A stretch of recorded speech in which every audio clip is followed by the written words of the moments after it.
I came home to find my husband packing his bags. His son, my stepson, stood there smirking and said, "Dad's going to spend a month with Mom. It's not cheating if he told you." I didn't say a word, just smiled, and called my lawyer. The next day, their bank accounts hit zero. My phone exploded with 57 desperate calls, all begging me to stop.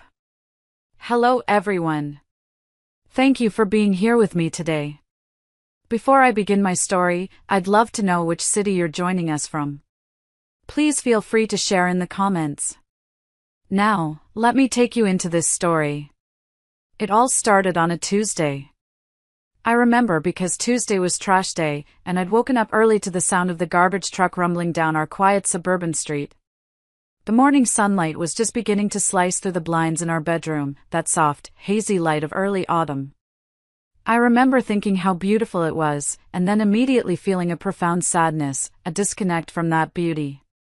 It was like watching a movie of a life I was supposed to be living. I slipped out of bed, careful not to wake Richard. Not that he would have noticed. For months, we'd been sleeping like strangers, a wide, cold canyon of mattress between us. I padded barefoot into the kitchen, the linoleum cool against my feet. The house was silent except for the low hum of the refrigerator. I started the coffee maker, the familiar gurgle and hiss of comfort in the oppressive quiet. As I waited, I leaned against the counter and looked around the kitchen. It was a nice kitchen. We'd remodeled it 3 years ago. My money, mostly. An inheritance from my mother had paid for the granite countertops and the stainless steel appliances. At the time, it had felt like building something together, a testament to our future. Now, it just felt like a very expensive, very empty stage set. The coffee finished brewing, its rich aroma filling the air. I poured myself a mug, black, no sugar. I needed the bitterness that morning, it felt appropriate. I sat down at our small kitchen table just as Richard ambled in, already dressed for work in his usual khaki pants and a polo shirt. He grunted a morning that was more of an exhale than a word and grabbed the newspaper from the counter. A few moments later, Dylan, my stepson, shuffled in. He was 18, a freshman at the local community college, and he moved with the languid, entitled grace of a teenager who had never had to worry about a single bill in his life. He didn't say a word, just slid into his chair, his eyes already glued to the bright screen of his phone. And there we were. The three of us. A portrait of a modern family, I suppose, except the silence wasn't peaceful. It was heavy, weighted with unspoken words and resentments. I remembered mornings, years ago, when the same table had been filled with laughter. I'd make pancakes, Richard would read the funnies out loud, and Dylan, then a younger, softer version of himself, would actually talk to us. I could pinpoint the exact moment it all began to change, the day his mother, Valerie, Richard's ex-wife, had moved back to town after a disastrous stint in another state. From that day on, a shadow had fallen over our home. The phone was the most obvious symptom. Richard's phone had become a fortress. He took it with him everywhere, even into the bathroom. It was always screened down on any surface. A few times, I'd seen a notification light up before he could flip it over, but he was so fast, so practiced.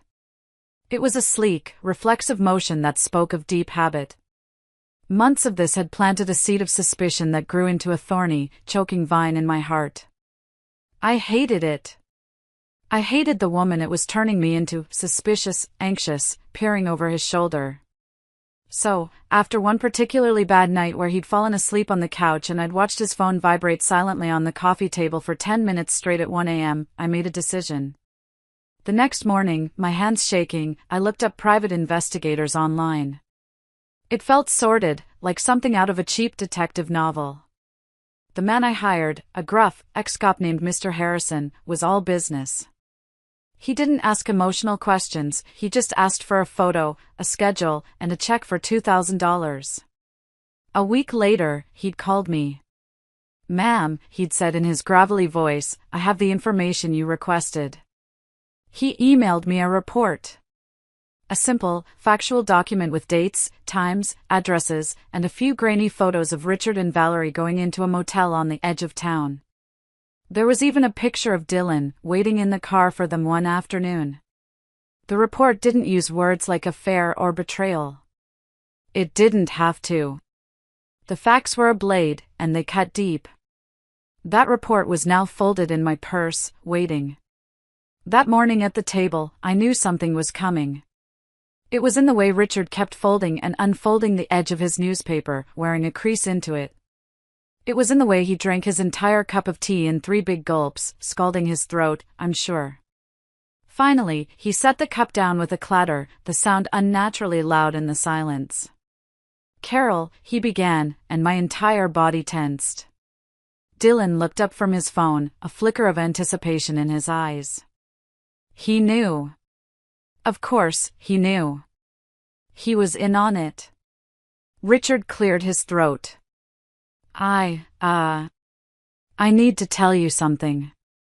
I just looked at him, my expression a carefully constructed mask of neutrality. I wouldn't give him the satisfaction of seeing my pain. "I'm listening, Richard." "Okay. Well, I'm going to be gone for a little while," he stammered. "Out of the house." "A little while?" I asked, my voice dangerously calm. "A month," he said, the word rushing out of him. "I'll be gone for a month." He wouldn't meet my eyes. He was staring at a spot on the wall just over my shoulder. It was the same spot he always stared at when he was lying. I remembered Valerie's particular brand of cruelty. Not the physical kind, but a slow, insidious emotional erosion. She'd belittled him, controlled him, ran up tens of thousands of dollars in gambling debts under his name, and then declared bankruptcy, leaving his credit and his spirit in ruins. That was the woman he was running back to. "I see," I said. "And where will you be for this month?" He finally looked at me, a strange mix of defiance and guilt in his eyes. "I'm going to stay with Valerie. It's her birthday month, and she's going through a tough time. She needs me." The sheer audacity of it almost took my breath away.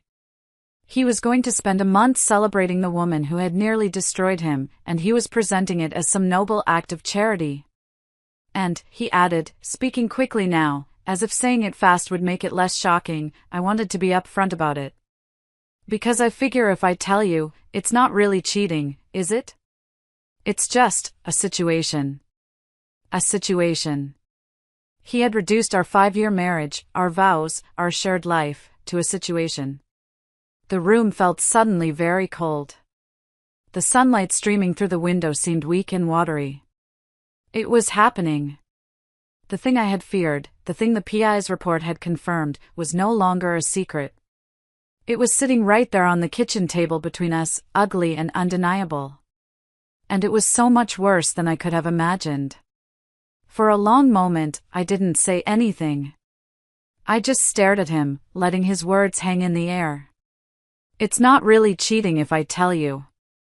I replayed the sentence in my head, trying to comprehend the level of self-delusion required to believe something so fundamentally dishonest. It was the logic of a child trying to avoid punishment, not a 50-year-old man discussing the betrayal of his marriage. "So let me get this straight," I said finally, my voice low and even. "Your plan is to move in with your ex-wife for a month. You'll be living with her, sleeping there, and you believe that because you've given me a verbal announcement, it negates the act of infidelity?" Richard shifted uncomfortably in his chair. "Well, when you put it like that. How else am I supposed to put it, Richard?" I asked, a dangerous edge creeping into my voice. "Are you going to be her handyman? Her emotional support animal? Her lover?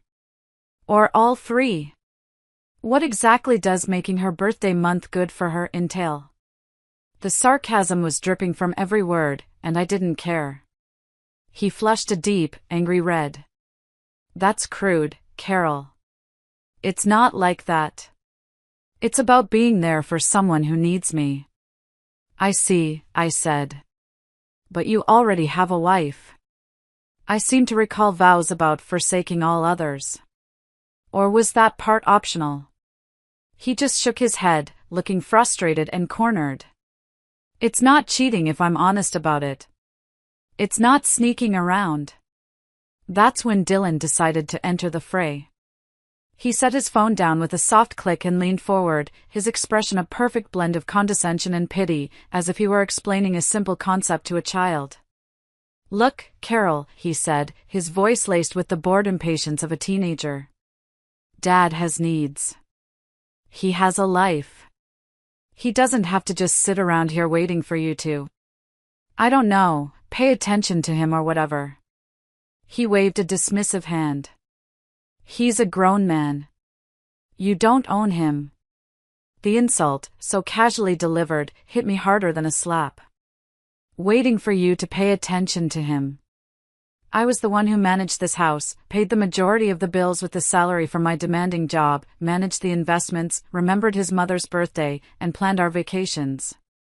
The idea that I wasn't paying attention was ludicrous. "Dylan, this conversation is between your father and me," I said, my voice dangerously tight. "No, it's not," he shot back, his eyes glinting. "It involves my mom, so it involves me. If he wants to see her, that's his business. And like he said, it's not cheating if he tells you. It's called being transparent. Maybe you should try it sometime." The insolence was breathtaking. And in that moment, seeing the two of them, the united front, the shared smirk, the identical, twisted logic, something inside me shifted. The hurt, the searing pain of betrayal, began to cool and harden into something else. Something cold, sharp, and resolute. I wasn't a victim in this story anymore. I was a strategist. And they had just revealed their entire battle plan. They thought I was emotional. They thought I was weak. They had no idea who they were dealing with. I took a deep breath, letting the silence hang for a moment. I looked at Richard, then at Dylan. I saw their arrogance, their certainty.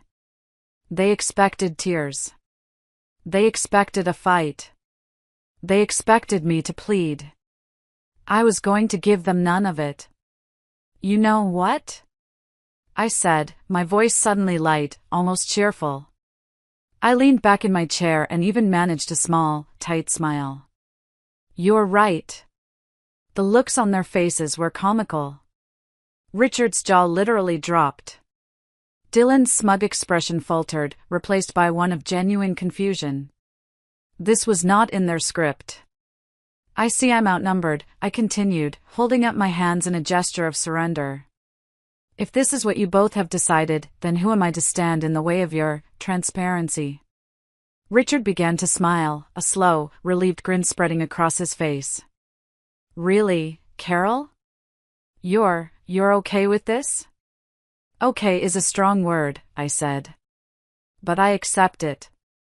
However," and I leaned forward again, my voice dropping back to that firm, serious tone, "if you are going to take a month-long sabbatical from our marriage to play house with Valerie, then I have a few terms of my own." Richard's smile vanished.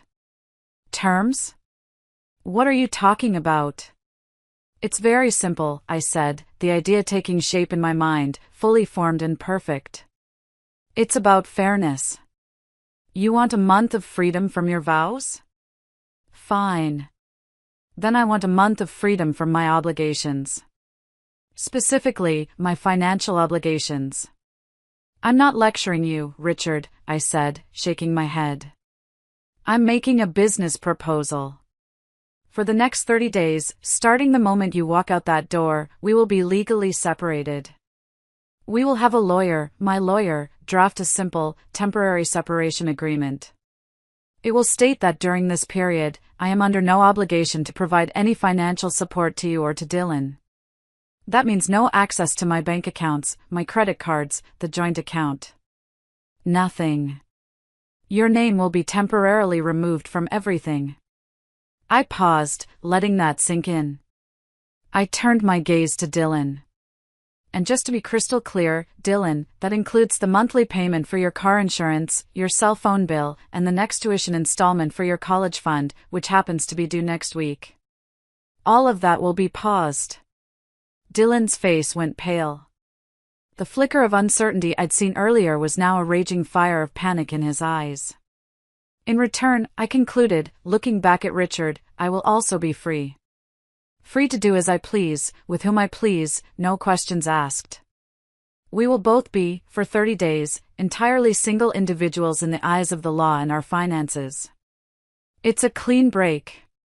A trial run, if you will. Do you agree to those terms? He was speechless. He looked at Dylan, who was now staring at his father with wide, panicked eyes.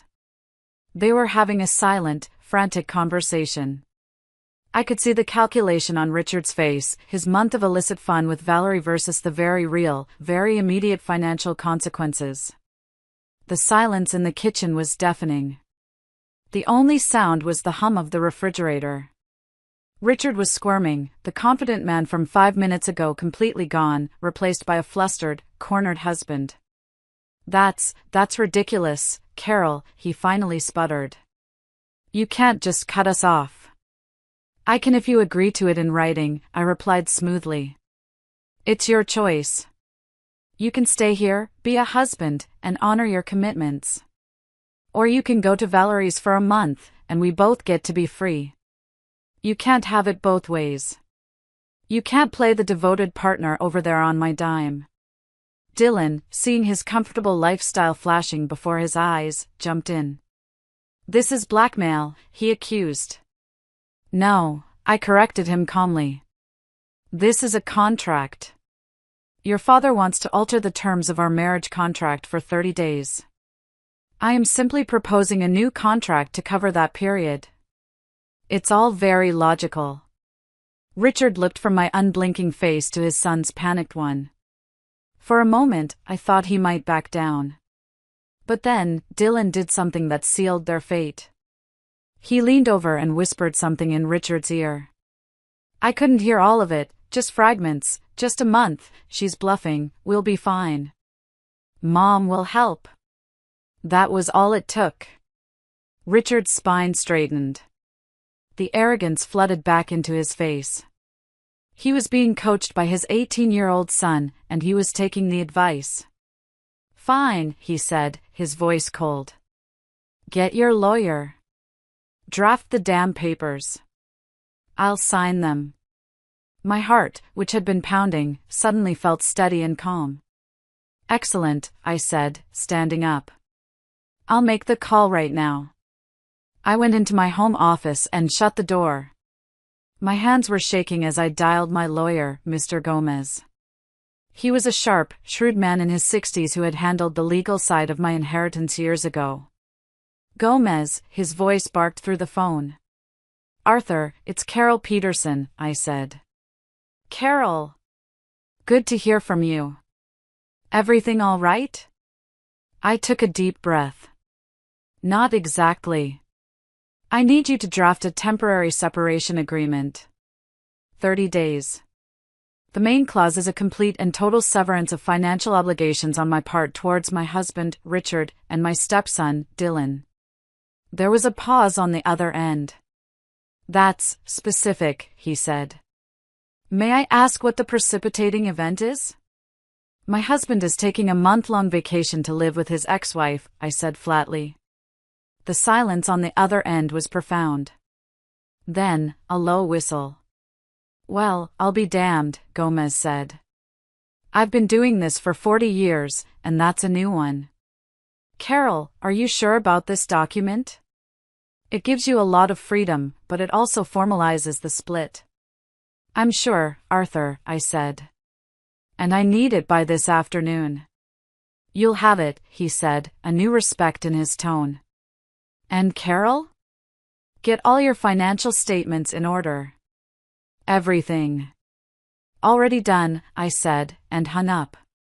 That evening, I presented the papers at the same kitchen table.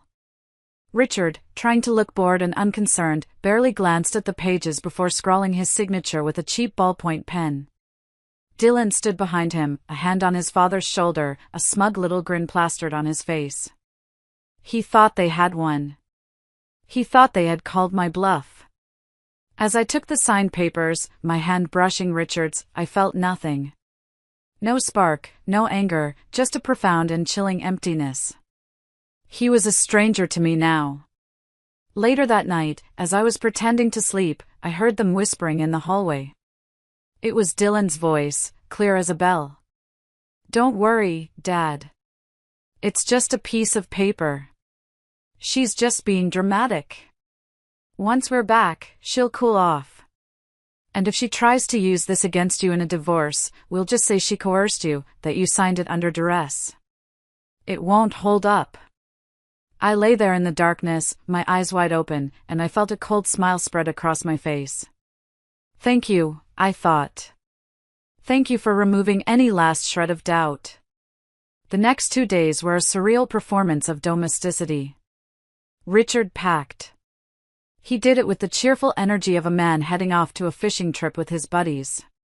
He whistled. He actually whistled a tuneless, annoying melody as he folded his shirts and packed them into a large suitcase. Dylan was his ever-present assistant, hovering around, offering advice. "Dad, don't forget your brown leather jacket. Mom always loved that one." It was a constant, grating reminder that this wasn't just about Richard and Valerie, it was a team effort. A family reunion I wasn't invited to, but was expected to finance. I moved through the house like a ghost, observing them. I saw them in the living room, their heads bent together over Dylan's phone, laughing at something. The sound of their shared laughter in my house, planning their betrayal, was like acid in my veins. I kept my face impassive, my words brief. I was an actress playing the part of the stoic, slightly wounded wife. They bought it completely. The evening of their departure arrived. Richard had his suitcase by the front door. Dylan had his backpack slung over his shoulder, he was going to drive his dad over to Valerie's. Richard turned to me in the entryway. He had the audacity to look slightly apologetic. "Look, Carol," he started. "Don't," I said, holding up a hand. "There's nothing to say. You've made your choice. The agreement starts now." "Right," he said, shifting his weight. "Well, I'll call you. To check in." "I wouldn't," I said coldly. "We're separated, remember? Enjoy your freedom." Dylan smirked from the doorway. "Come on, Dad. Let's go. Mom's waiting." Richard gave me one last, uncertain look, then turned and walked out the door. As he walked down the porch steps, Dylan paused in the open doorway, looked right at me, and said, with all the venom of a snake, "I hope you realize you just made the biggest mistake of your life." I just smiled a thin, tight smile. "Oh, I don't think I'm the one who made the mistake, Dylan." He scoffed and followed his father to the car. I stood on the porch, my arms crossed, and watched them drive away. The red taillights of Dylan's car disappeared around the corner, and the street fell silent. The silence was different this time. It wasn't heavy or oppressive. It was light. It was clean. It was the silence of a blank page. I went back inside, locked the front door, and leaned against it, closing my eyes. I took one deep, shuddering breath.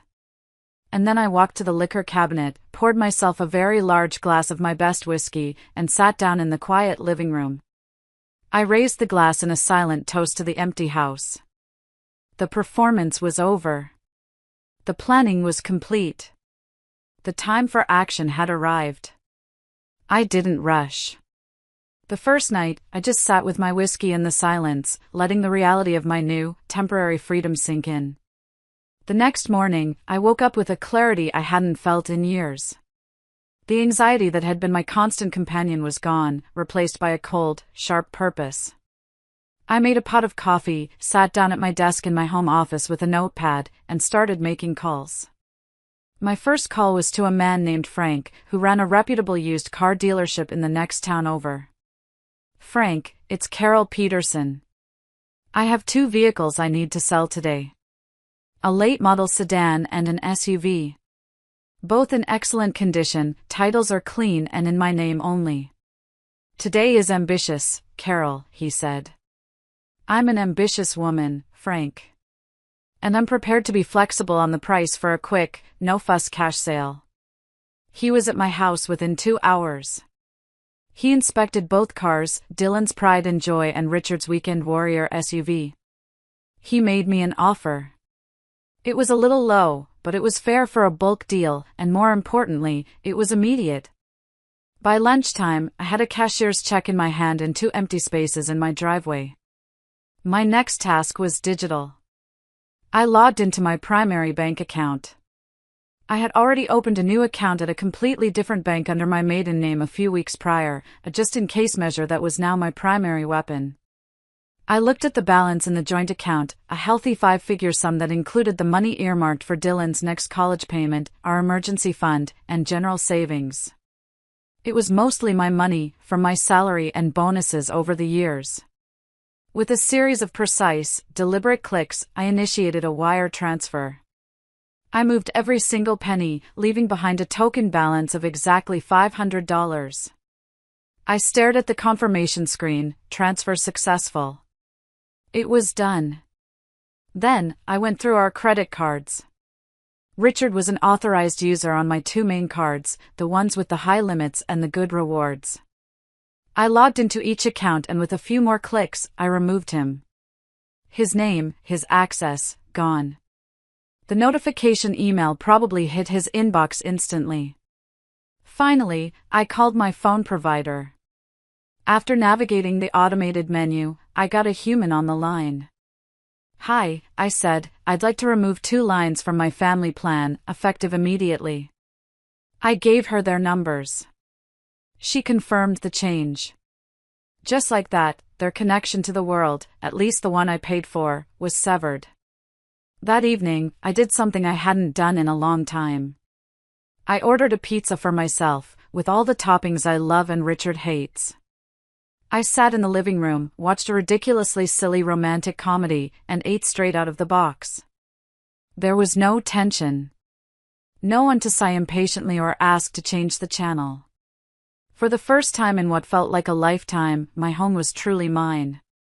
I felt a pang of loneliness, a deep, aching sadness for the marriage I thought I had. I allowed myself to feel it, to cry for a few minutes. I cried for the woman I used to be, the one who believed in forever. Then, I wiped my tears, threw the empty pizza box away, and went to bed. The next phase was about to begin. The peace lasted for 4 glorious days. I worked from home, I took a long walk in the park, I read a novel. It was quiet, restorative. Then, on the 5th day, Saturday afternoon, my phone rang. It was Richard. I let it go to voicemail. A minute later, it rang again. I ignored it. Then a text message popped up, Carol, call me. My card was just declined. I smiled. The first fish had taken the bait. A few minutes later, Dylan called. I ignored that too. His text was more direct, WTF? Dad's card isn't working and my phone is shut off. Call me now. I continued reading my book. The calls kept coming, a frantic, alternating rhythm of Richard, then Dylan, Richard, then Dylan. Finally, the house phone, the old landline I barely used, began to ring. It was so persistent, I decided to pick it up, just to savor the moment. What the hell is going on, Carol? Richard's voice was tight with controlled fury. I'm sorry, who is this? I asked, feigning confusion. It's Richard. Your husband, he yelled. Oh, right, I said, my voice breezy. I'm afraid you're mistaken. According to a legally binding document we both signed, you're not my husband for another 25 days. Is there something I can help you with? There was a sputtering sound on the other end. Don't play games. My credit card was declined at the grocery store. It was humiliating. And then I checked the bank account. It's empty. You emptied it. I didn't empty it, I corrected him gently. I relocated my personal funds to a new, secure account, as is my right under our agreement. I believe there's still a tidy sum of $500 in there for you. You should be more careful with your spending. The college fund. Dylan's college fund was in there, he shrieked. Yes, the fund I established and contributed to, I said. That too has been moved to a secure location. Don't worry, it's perfectly safe. Just not accessible to you. I could hear Dylan yelling in the background, muffled but furious. What about our cars? The cars are gone. Richard's voice was now tinged with genuine panic. Not our cars, Richard, I said, the finality of it feeling wonderful. My cars. The ones registered and titled in my name alone. I decided to sell them. The market is very good right now. It was a sound financial decision. You can't do that. I can, I said simply. And I did. Now, if you'll excuse me, I'm rather busy enjoying my separation. I suggest you do the same. Go enjoy Valerie's birthday month. Let her worry about the bills. Goodbye, Richard. And I gently placed the receiver back in its cradle. The silence that followed was sweeter than any music. But I knew it wouldn't last. The next day, the voicemails started. They were a symphony of desperation and rage. Richard's were mostly blustering threats about lawyers and lawsuits. But Dylan's were pure venom. The one I saved, the one I forwarded to Mr. Gomez immediately, came in on Sunday night. I was just getting ready for bed, feeling calm and in control. Then my phone buzzed with a new voicemail notification. I listened to it on speakerphone. Dylan's voice was a raw, cracking scream, filled with a rage that was almost feral. You think this is funny? You piece of absolute trash. You can't just cut me off. You can't ruin my life. I'm supposed to be in school, I have a future. You sold my car? What am I supposed to do, take the bus like some kind of loser? He paused, taking a ragged breath. You listen to me. My mom, Valerie, she knows people. She knows lawyers. We are going to sue you for everything you have. We'll say you were abusive. We'll say you manipulated my dad. We will drag your name through the mud until you have nothing left. You are going to pay for this, Carol. I swear to God, you are going to regret the day you were born. The message ended. I stood there in the quiet of my bedroom and felt a profound chill. It wasn't fear. It was a cold, hard confirmation that I had done the right thing. This wasn't a misguided teenager. This was a cruel, manipulative young man who had just threatened to falsely accuse me of domestic abuse to extort money. He had just handed me a nuclear bomb. I immediately called my lawyer's emergency line and left a message. Then I forwarded him the audio file with a simple subject line, evidence. Mr. Gomez called me back within 10 minutes. Carol, I got it, he said, his voice grim. Don't delete it. Don't respond to him. Don't engage at all. This is a gift. A very ugly, very useful gift. The kid just torpedoed any chance they ever had of claiming victimhood in court. Hanging up the phone, I felt a strange sense of peace. Dylan, in his blind rage, had played his final card, and it was a losing one. The moral high ground, not that I needed it, was now unequivocally mine. Any lingering guilt I might have felt about the college fund or the car vanished in that moment. This was no longer just about infidelity. It was about protecting myself from a genuine threat. The next phase of my plan was the house itself. It was my house, from my inheritance, but I knew Richard might try to claim residency. So, under Mr. Gomez's guidance, I had him formally served with eviction papers at Valerie's address. It was a legal move to make it crystal clear that he had no right to return. About 2 weeks into their month of freedom, I scheduled movers to come and take my remaining furniture, the pieces that were mine, not ours, to a storage unit. I was in the living room, directing the two large, professional movers, when a decrepit-looking sedan, a late 90s model with a mismatched fender, came screeching to a halt at the curb. Valerie's car, I presumed. Richard and Dylan burst out of it. They must have driven by and seen the moving truck. They stormed up the walkway, their faces masks of fury. "What the hell is this?"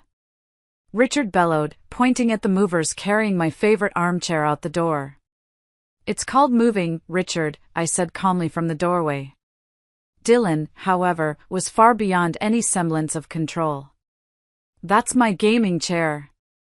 "You can't take my stuff," he shrieked, trying to push past me. One of the movers, a mountain of a man named Dave, simply put out an arm and stopped him cold. "Sir, the client has asked that you not enter the premises while we are working." "She's not the client, this is my house." Dylan screamed, his face turning a blotchy red. "Actually, it's not," I said, holding up a copy of the deed that Mr. Gomez had told me to keep handy. "My name is the only one on it. And per the eviction notice you were served last week, you're trespassing." Richard looked stunned. "Eviction notice? What are you talking about?" "The legal document you were served at Valerie's address 3 days ago," I said. "You can't say you didn't get it. I have the confirmation from the process server." That's when Dylan completely lost it. He lunged, trying to get around the mover to get to me. "You witch! You planned all of this. You owe me a college education. You promised," he howled, tears of rage and frustration streaming down his face. The other mover stepped in, and together they formed a human wall between me and them. "You need to leave, sir," Dave said, his voice a low, no-nonsense rumble. "Now." Richard, seeing he was getting nowhere, switched tactics. "Carol, please," he begged, his voice suddenly pathetic. "Don't do this. We have nothing. Valerie's, it's not what I thought. We need a place to stay." "That sounds like a personal problem, Richard," I said, my voice devoid of all sympathy. "You wanted to live with Valerie. You made that choice.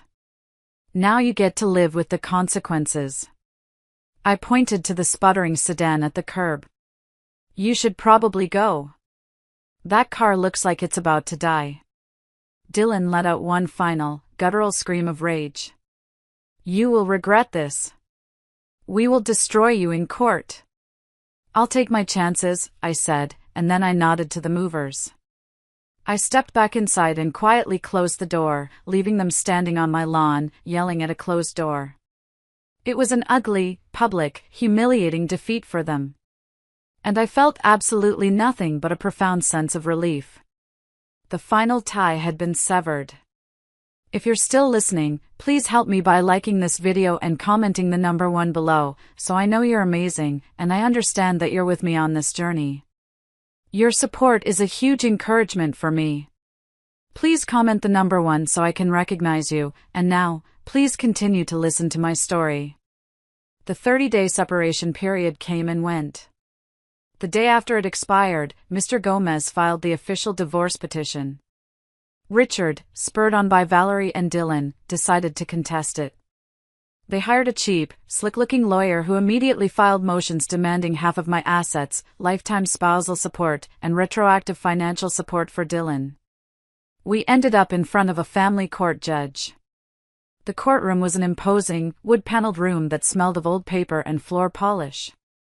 I sat at one table with Mr. Gomez, feeling calm and prepared. Richard, Dylan, and Valerie sat at the other table with their lawyer. Valerie was dressed up, trying to look like a concerned, supportive partner. It was nauseating. Their lawyer started with a grand speech about Richard being a devoted husband who was manipulated by a cold, calculating wife into signing a document he didn't understand. He painted me as a villain who had cruelly abandoned my family. When it was Mr. Gomez's turn, he didn't make a grand speech. He simply walked to the judge's bench and began laying out evidence. Exhibit A, the signed and notarized separation agreement. Exhibit B, the private investigator's report, complete with dated photos of Richard and Valerie at the motel. Exhibit C, the threatening voicemail from Dylan. He played it for the court. The sound of Dylan's screaming, hate-filled voice filled the silent courtroom. Dylan sank lower in his chair, his face crimson. Valerie put a hand to her mouth, feigning shock. The judge, a sharp-eyed woman named Judge Miller, listened to the voicemail without expression. Then she looked over her glasses at Richard. "Mr. Peterson," she said, her voice like ice. "You signed a legal document, of your own free will, agreeing to a temporary separation with specific financial stipulations. During that time, your wife acted within the rights granted to her by that document. Prior to that, it appears you were engaged in an extramarital affair. After that, your son threatened your wife with false accusations to extort money. Am I missing anything?" Richard's lawyer stood up. "Your Honor, my client was under duress." Judge Miller cut him off with a slice of her hand. "Save it. I've read the motions. I've seen the evidence. The requests for spousal support, asset division beyond the prenuptial agreement, and any support for the adult son are summarily denied. The divorce is granted on the grounds of adultery. Mrs. Peterson will retain all assets protected under the prenuptial agreement, which includes the house and her inheritance. You, sir," she said, looking directly at Richard, "are entitled to 50% of the assets accrued during the marriage, which, according to these statements, amounts to the $500 remaining in the joint account and half the value of the living room couch. This hearing is adjourned." She banged the gavel. It was over. The look of utter devastation on Richard's, Dylan's, and Valerie's faces was something I will never forget. They had been so sure they could bully and manipulate their way to a payday. They had underestimated me. They had underestimated the law. I walked out of that courtroom, took a deep breath of the free air, and didn't look back. In the weeks that followed, I finalized the sale of the house. It felt strange to pack up the remnants of my life, boxing up photos and memories. Some boxes I labeled storage.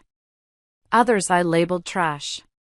It was a brutal but necessary process of sorting the past. My friend, Sarah, who had been my rock through all of this, called me one evening. "You are not going to believe what I just heard," she said, her voice a mixture of pity and gossip. She told me that Richard and Dylan were still living with Valerie, and it was a complete disaster. Valerie's gambling was back in full swing, and she was bleeding Richard dry of the little money he made at his commission-based sales job. They were fighting constantly.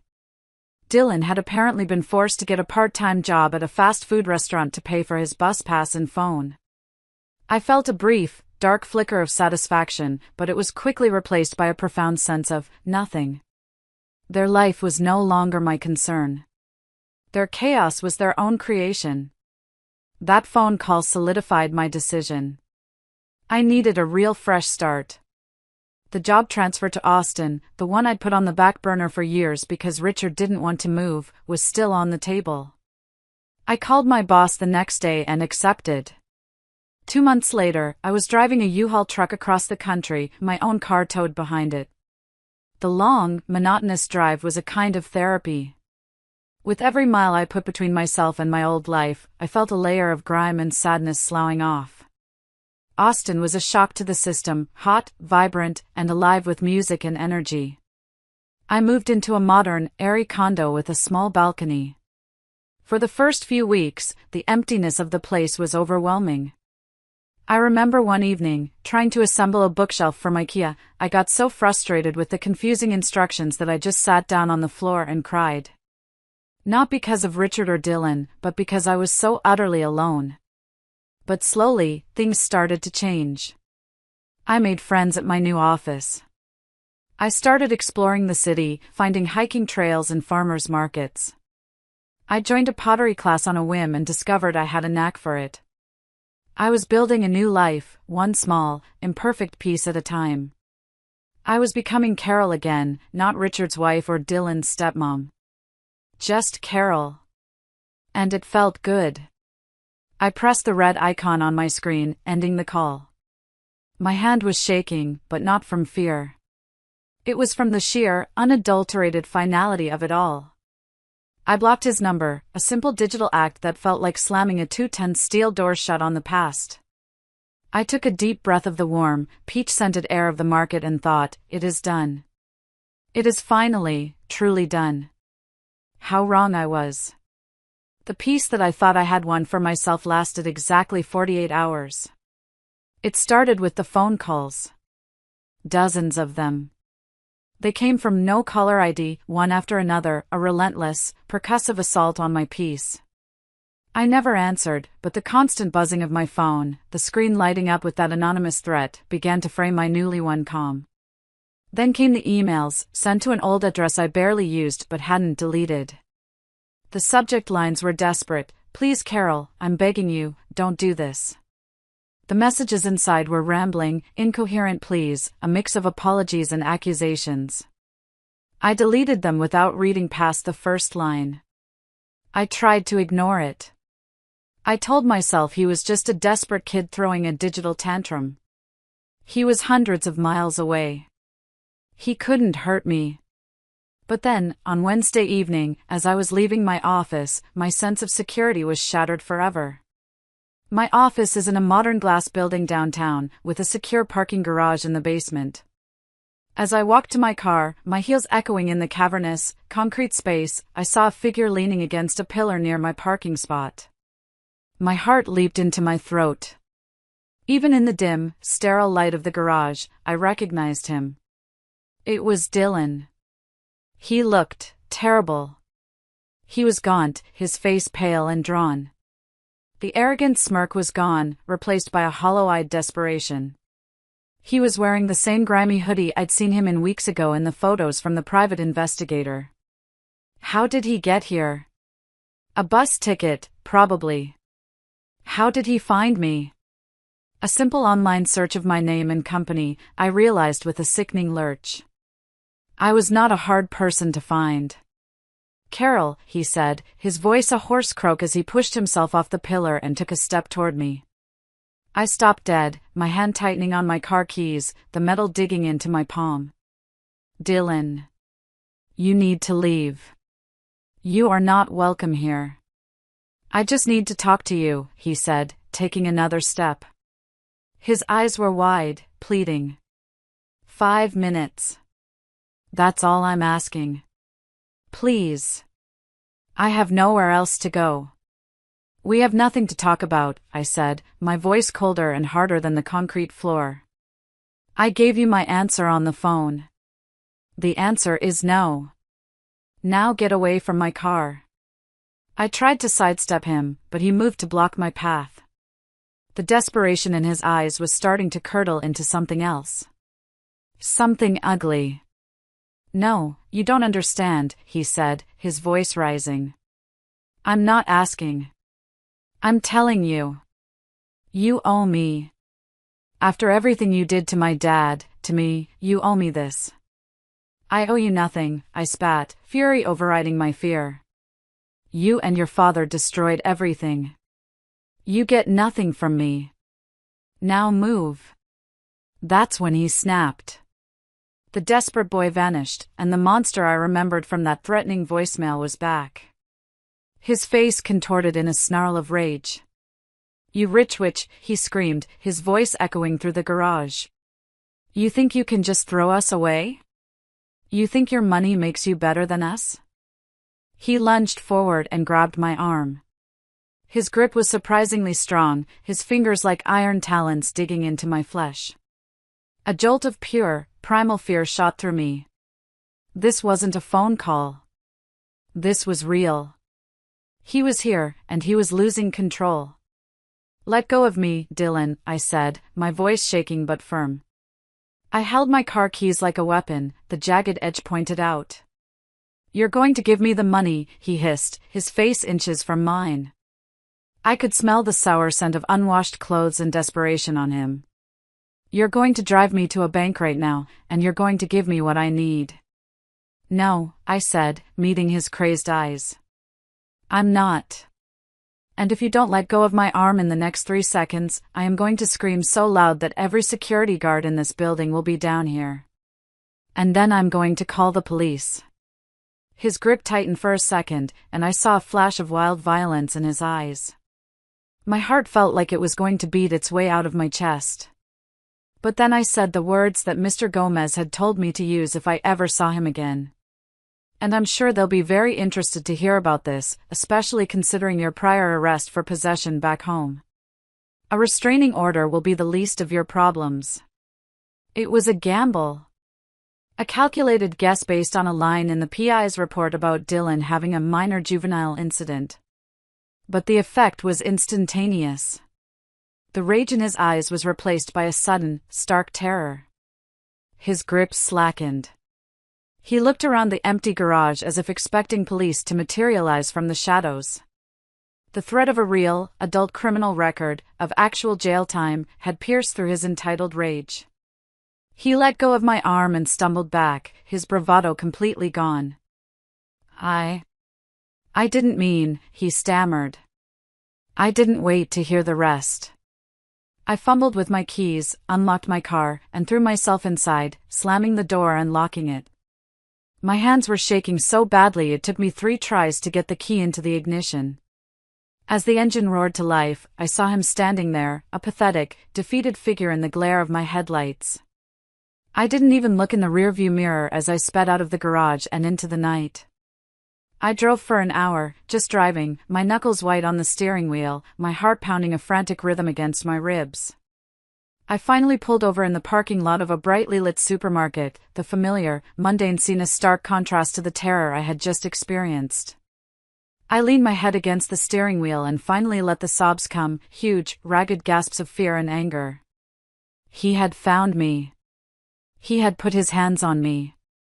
The steel door I thought I had slammed shut had been pried open, and the monster was no longer hundreds of miles away. He was here. In my city. And he knew where I lived. That night, for the first time in my new life, I pushed my heaviest armchair up against my front door. I sat in the darkness of my living room, clutching a heavy kitchen knife, and I didn't sleep at all. The next day, I called Mr. Gomez. My voice was hoarse from a sleepless night. I told him everything. He was silent for a long moment after I finished. "Carol," he said finally, his voice grim. "We're filing for a restraining order. Right now. You are not to engage with him again under any circumstances. If you see him, you call 911 immediately. Do you understand?" "I understand," I whispered. After I hung up, I sat in my silent apartment, the morning sunlight feeling like an intrusion. The fear from the night before had subsided, leaving behind a deep, aching sorrow. Why? Why had I let it get this far? Why had I put up with Dylan's disrespect for so long? Why had I poured my money and my energy into a boy who so clearly despised me? The questions churned in my mind, and with them, an old, buried grief began to surface, a grief I had kept locked away for over 20 years. And I knew it was time. Time to tell the truth, if only to myself. Time to finally tell you the rest of the story. You see, long before I met Richard, I was married to another man. My first love. We had a son. His name was Daniel. He was a beautiful, bright, funny little boy with a shock of unruly brown hair and eyes the color of the summer sky. He was my whole world. When he was 8 years old, he was diagnosed with leukemia. We fought. Oh, how we fought. We spent 2 years in and out of hospitals, through rounds of chemotherapy and radiation, through false hopes and crushing setbacks. But the disease was aggressive. And when he was 10 years old, my son, my Daniel, died in my arms in a sterile hospital room that smelled of antiseptic and despair. His death broke me. It broke my first marriage. It shattered my life into a million pieces. For years, I was just a ghost, moving through the motions of living. I never thought I would love again. And then, I met Richard. He was kind, he was gentle, and he had a son. A 13-year-old son named Dylan who had that same unruly brown hair and a mischievous spark in his eyes that reminded me so much of Daniel it made my heart ache. And that was it. That was the secret I'd kept hidden from everyone, even myself. I didn't fall in love with just Richard. I fell in love with the chance to be a mother again. I poured all the love I still had for Daniel, all the hopes and dreams I had for his future, into Dylan. I paid for the best schools, the summer camps, the car, the college fund. I ignored his snide remarks, his sullen moods, his growing resentment. I told myself it was just a phase. I told myself he would grow out of it. Because if I lost him, if I admitted that he didn't love me back, it would be like losing Daniel all over again. I was trying to buy the love of a ghost. And Dylan, in his own cruel, youthful way, knew it. He knew he had a power over me, and he used it. The restraining order was granted. A police officer served Dylan the papers at the homeless shelter he'd apparently been staying at. For a week, there was silence. Blessed, wonderful silence. I started to breathe again. I moved the armchair away from the door.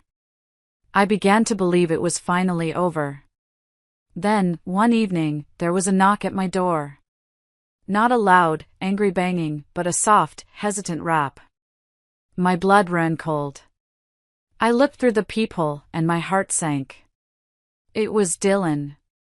He was just standing there, his head bowed, looking smaller and more broken than I had ever seen him. My first instinct was to call the police. That was the smart thing to do. The legal thing to do. He was violating the order. But I didn't. I looked at his slumped shoulders, at the boy who wore the ghost of my son's face, and I did something incredibly foolish. I opened the door, just a crack, with the security chain still on. You have 60 seconds to tell me why I shouldn't have you arrested right now, I said, my voice shaking. He looked up, and his eyes were red-rimmed and filled with a despair that was no longer manipulative, but utterly real. I know, he whispered. You should. I had to say thank you. I stared at him, bewildered. Thank you for what? For calling the cops on me. For getting the order, he said, his voice cracking. When that cop served me the papers, at the shelter, it was the lowest I've ever been. I realized what I had become. It was like finally seeing myself in a mirror. And I was a monster. He took a shaky breath. It's not an excuse. Nothing is an excuse for what I did to you. But I have a problem, Carol. A bad one. Pills. It started in high school. That's what the juvenile record was for. I thought I had it under control, but I didn't. That's where all the money went. That's why I was so desperate. I manipulated my dad into going back to my mom because I knew she wouldn't ask questions. I was stealing from both of them. That's why they really kicked me out. He looked down at his shoes. I'm not asking for your forgiveness. I don't deserve it. And I'm not asking for your money. I wanted you to know the truth. And I wanted to say I'm sorry. For everything.